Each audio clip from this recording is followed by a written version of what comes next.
मन समेत जहि जान न बाणी, तर्किन सकल सकल अनुमानी, हरि व्यापक सर्वत्र समाना, वो तो प्रेम से प्रकट हो ही नहीं जाना।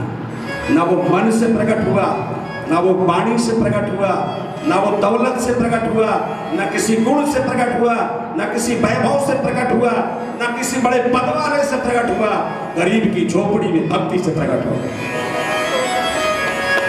वेद के मंत्र बोलने वालों ने हो सका परमात्मा को ना खिलाया हो और शायद खाए भी नहीं, लेकिन अनाड़ी सिर्फ भगवान की भक्ति करने वाली अनजान कर्माबाई की खिचड़ी खा लिया झूठा, और शबरी का फल खा लिया झूठा। कौन सा मंत्र पढ़ा था? भक्त्या तुतोष भगवान गजे उठ पाया। भगवान सिर्फ भक्ति से प्रसन्न हो जाते हैं, और भक्ति से प्रसन्न होके, प्यार से प्रसन्न होके, और तो सब कुछ देते ही देते हैं, अपने आप को भी दे देते हैं। लो, जो मर्जी इस्तेमाल करना हो करो, तुम आगे आगे, हम तुम्हारे पीछे पीछे। सारे संसार को, यहां तक कि सारे ब्रह्मांड को, और यहां तक कि ब्रह्मांड की रचना करने वाले ब्रह्मा तक को मैं रास्ता बताता हूं। जय ब्रह्मा, यहां से आपका रास्ता गलत हो रहा था, ये रास्ता यहां से यहां जाएगा।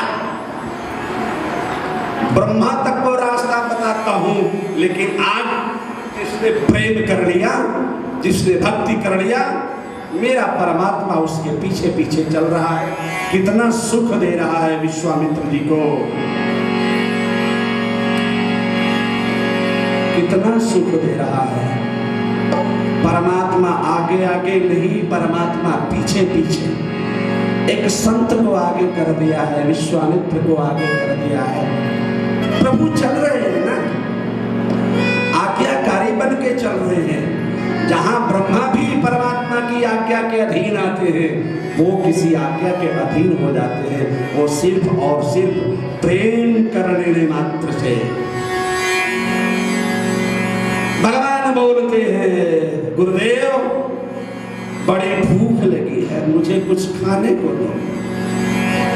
अरे जाते लाग न क्षुधा पिपासा। हमने ब्रह्म के विषय में ये सुन रखा है कि उसको कभी भूख नहीं लगती, उसको कभी प्यास नहीं लगती। अरे वो ब्रह्म योगियों का होता है, जिसको भूख नहीं लगती, जिसको प्यास नहीं लगती। वो परमात्मा ज्ञानियों का होता है, जो कभी खाता नहीं, कभी पीता नहीं।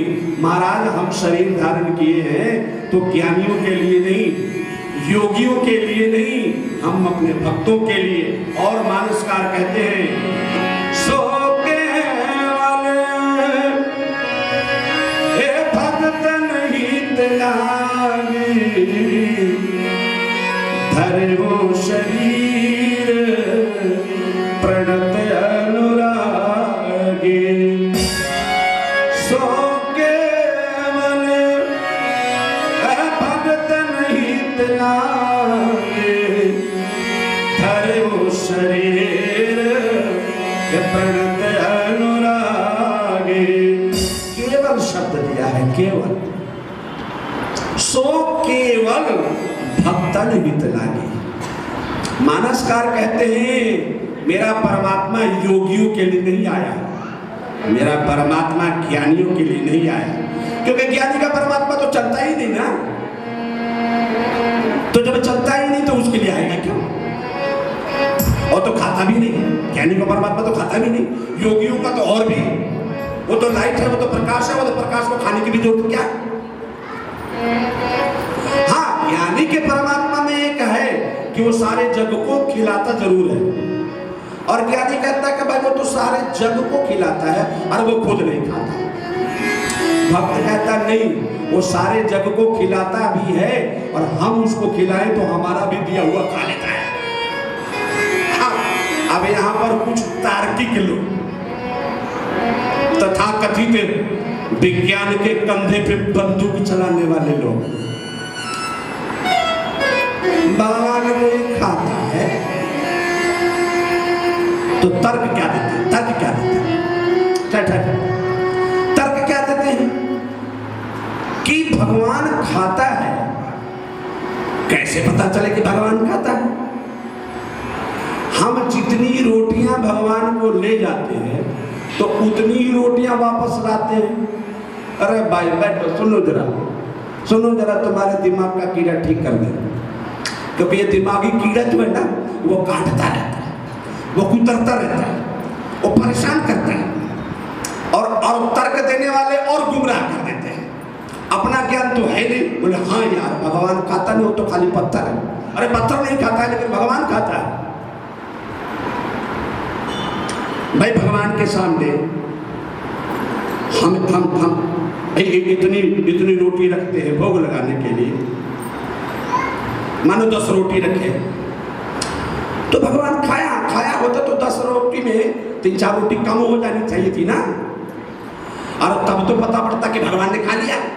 अरे मूर्ख जनो, पहले समझ लो कि तुमको खिलाने ही नहीं आया। पहली बात, तुम क्या समझते हो खाली नाक कान दबा लेने से और शिखा बंधन करने से परमात्मा खा लेगा? बाह्य डंबर उसमें खाता नहीं।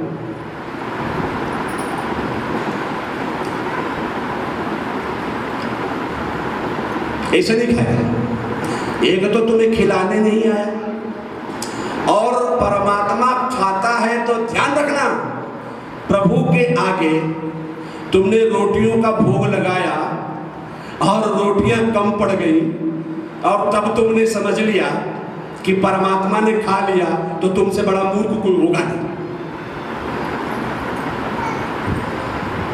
ध्यान रखो, परमात्मा खाता है तो घटता कभी नहीं, बढ़ता है घटता नहीं है। प्रभु के भोग लगाने से अगर रोटी घट गई तो समझ लेना कुत्ते बिल्ली लेके भागे होंगे। मेरा परमात्मा खाता है तो घटता नहीं है, बढ़ता है। तो वो तो लक्ष्मीपति है, वो तो देखते वो चीज भी नहीं घटती, तो खा ले तो कैसे घटेगा?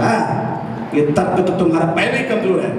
तुम क्या भोग किसी मनुष्य को लगा रहे हो कि जैसे भोग मनुष्य लगा लेते और 10 रोटी में 5 रोटी खा के तो 5 ही बच गई? ऐसा नहीं है मेरा परमात्मा। मेरा परमात्मा खा लेता है तो घटता नहीं।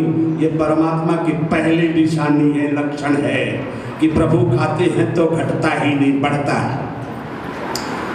तो फिर बढ़ता भी नहीं। भाई 10 रोटी ले गए थे तो 15 रोटी वापस आनी चाहिए थी, क्योंकि परमात्मा खाएगा तो 5 रोटी बढ़। अरे मूर्खो, परमात्मा खाएगा तो सिर्फ रोटी ही 5 बढ़ेगी। ये तो कंगले वंगले भी प्रसन्न हो जाए तो 5 रोटी तुमको दे देंगे, बढ़ जाएंगे हैं?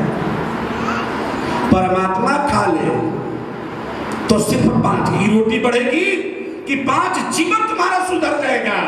रोटी नहीं, रोटी क्या चीज है जो रोटी बढ़ेगी? रोटियों के बढ़ने से परमात्मा की उपस्थिति और ना उपस्थिति तुम सिद्ध करने में लगे हुए। परमात्मा खाता है तो घटता भी नहीं, तो फिर बढ़ता भी नहीं। ये तो सीखना पड़ेगा। भाई बढ़ता क्यों नहीं? तुम्हारी चांद की आंखों से दिखता नहीं, ये बात और है, लेकिन बढ़ जाता है। जब तुम 10 रोटी प्रभु को भोग लगाते हो तो वापस तुलसी का पत्ता तो साथ में ही आता है, 11 तो हो ही जाता है वैसे ही संख्या में, क्योंकि बिना तुलसी को तो भोग लगेगा ही नहीं। इसलिए परमात्मा जब खाता है तो ये ध्यान रखना, घटता नहीं। और अगर खाएगा तो सिर्फ रोटी ही बढ़ेगी, ऐसा समझना नहीं। बोले बाके श्रीमन नारायण नारायण नारायण।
है महाराज।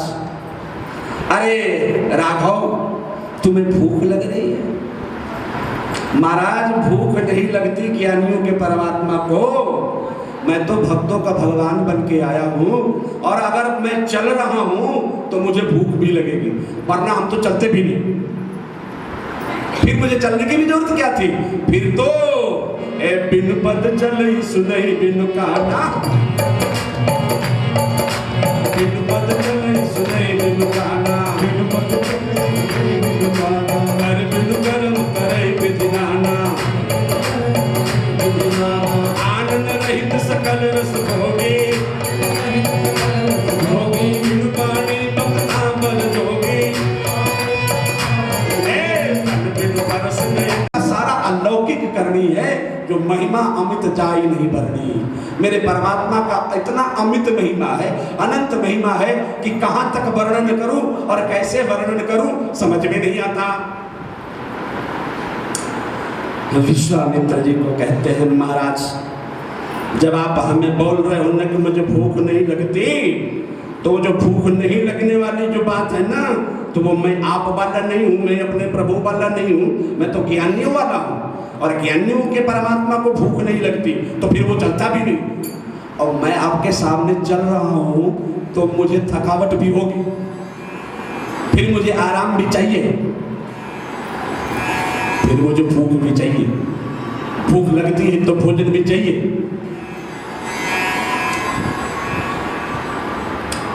परमात्मा का अवतार जहां होता है, वहां अवतार के कारणों में एक कारण ये भी बताया, बहुत सारा कारण बताया कि परमात्मा का अवतार क्यों होता है। उसमें कारण ये बताया, एक कारण कि बड़े बड़े ज्ञानियों को भक्त बनाने के लिए अवतार होता है। सुखदेव जैसे ज्ञानी भी भक्त बन गए हैं। पर्वत की कंदराओं की गुफाओं में बैठ करके निर्गुण निराकार ब्रह्म का चिंतन करने वाले भागवत के स्वरूप का जब वर्णन करते हैं, बोले क्या सुंदर मेरा प्रभु का रूप है। इस रूप का कभी नयस्य प्रतिमा अस्ति, वेद तो कहता उसका कोई रूप ही नहीं है। भगवान ने कहा, मैं जब सगुण रूप धारण करता हूं तो बड़े बड़े ज्ञानियों के ज्ञान बह जाया करते हैं भक्ति के प्रवाह में। और सुखदेव से ज्यादा ज्ञानी कौन होगा, जो कभी मुड़ के वापस संसार में नहीं आना चाहते थे, लेकिन मेरी लीलाओं को श्रवण करते करते वो भगवान के भक्त बन गए। भागवत की कथा करने पहले ही बन गए। वो परीक्षित को कथा सुनाई, उनको कथा सुनाने की कोई आवश्यकता नहीं थी। ज्ञानियों को भक्त बनाने के लिए परमात्मा का अवतार होता है, जो निर्गुण ब्रह्म में निहित होकर के ब्रह्म का चिंतन करने में निमग्न है। यम नियम आसन प्राणायाम प्रत्याहार ध्यान धारणा समाधि लगा करके, जिनको पता ही नहीं है भाई, हाँ हम तो भगवान का कोई रूप ही नहीं होता। लेकिन सुखदेव जी जब ज्ञानी की अवस्था में थे तो आंखें बंद कर करके परमात्मा का ध्यान कर रहे थे, लेकिन जब भागवत का वर्णन करते हैं तो बंद आंखें खुल गई। और मेरे गोस्वामी तुलसीदास जी महाराज जी कहते हैं, भाई आंखें तुमको बंद करने के लिए थोड़े ना दिया है, अरे खोलो। घूंघट के पट खोल रे तोहे पिया मिलेंगे, घूंघट के पट खोल रे तोहे पिया मिलेंगे, घूंघट के पट खोल रे तोहे पिया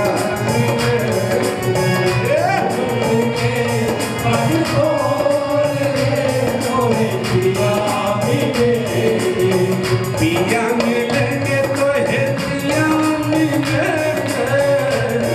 मिलेंगे तो है पिया पिया मिलेंगे तो है पिया मिलेंगे, मिलेंगे तो है पिया मिलेंगे।